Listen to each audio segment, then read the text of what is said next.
गाजीपुर में निर्माणाधीन national highway 124 D पर सुरक्षा मानकों की अनदेखी एक युवक की जान पर भारी पड़ गई। दुल्हापुर थाना क्षेत्र के जलालाबाद में 8 फीट गहरे गड्ढे में गिरने से 30 वर्षीय रविंद्र पासवान की दर्दनाक मौत हो गई। यह हादसा शहीद वीर अब्दुल चौक के पास हुआ था, जहां NH 124 डी पर अंडरपास निर्माण कार्य के लिए गहरा गड्ढा खोदा गया था। मौके पर ना तो बैरिकेड थी, ना ही चेतावनी बोर्ड और ना ही पर्याप्त रोशनी की व्यवस्था। बताया जा रहा है कि रविंद्र पासवान बाइक से गुजर रहे थे। सामने से आ रहे वाहन को बचाने के प्रयास में उनका संतुलन बिगड़ गया और सीधे गड्ढे में जा गिरे। हादसे के बाद करीब 30 मिनट की देरी से राहत कार्य शुरू हुआ। ग्रामीण और पुलिस की मदद से उन्हें बाहर निकाला गया। मऊ जिला अस्पताल में भेजा गया, जहां डॉक्टरों ने मृत घोषित कर दिया। रविंद्र पासवान 5 भाइयों में से तीसरे नंबर के थे। 3 साल पहले उनकी शादी हुई थी और 2 महीना पहले ही वो सऊदी अरब से कमाकर घर लौटे थे। ADM आयुष चौधरी के अनुसार सुरक्षा मानकों पर पालन न करने पर संबंधित कार्यदायी संस्था के खिलाफ दुल्हापुर थाने में मुकदमा दर्ज कर लिया गया।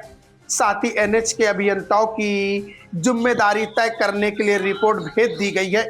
गाजीपुर से यूपी क्राइम अलर्ट न्यूज के साथ पवन मिश्रा की विशेष रिपोर्ट। जनपद गाजीपुर में 124D मरदा से लेकर के सैदपुर तक की एक सड़क परियोजना है, जिसमें जो जखनिया और सैदपुर तहसील से होकर के गुजरती है। इसमें जखनिया तहसील के अंतर्गत दुल्लापुर क्षेत्र में एक वीर अब्दुल हमीद चौक के पास में एक पिलर के लिए एक संबंधित फर्म के द्वारा निर्माण कार्यों के दौरान गड्ढा खोदा गया था, जिसमें एक व्यक्ति की गिरने से मौत हो गई और इसका तत्काल संज्ञान लिया गया। निश्चित तौर पे ये संबंधित फर्म के द्वारा सुरक्षा मानदंडों का पूरी तरीके से अनुपालन ना करने के कारण हुआ और जिसका संज्ञान तत्काल लेते हुए दुल्लापुर थाना में फर्म के खिलाफ सुसंगत धाराओं में FIR भी, अभियोग भी पंजीकृत करा दिया गया।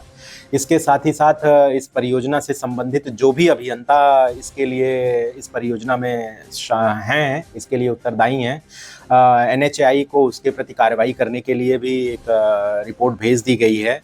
इसके साथ ही साथ आगे से ऐसी घटनाएं ना हों, इसके लिए सुरक्षा के जितने भी मानदंड हैं, हम उनको अपने स्तर से भी और संबंधित कार्यदायी संस्था के स्तर से भी इसको सुनिश्चित कराने का प्रयास कर रहे हैं।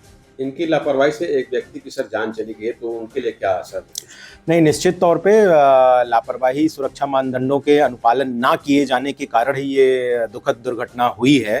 उसका संज्ञान भी लिया गया है और जो भी व्यक्ति की दुर्घटना हुई है उसको जो भी शासन के द्वारा अनुमन्य लाभ है उसके प्रति भी कार्रवाई हम करा रहे हैं।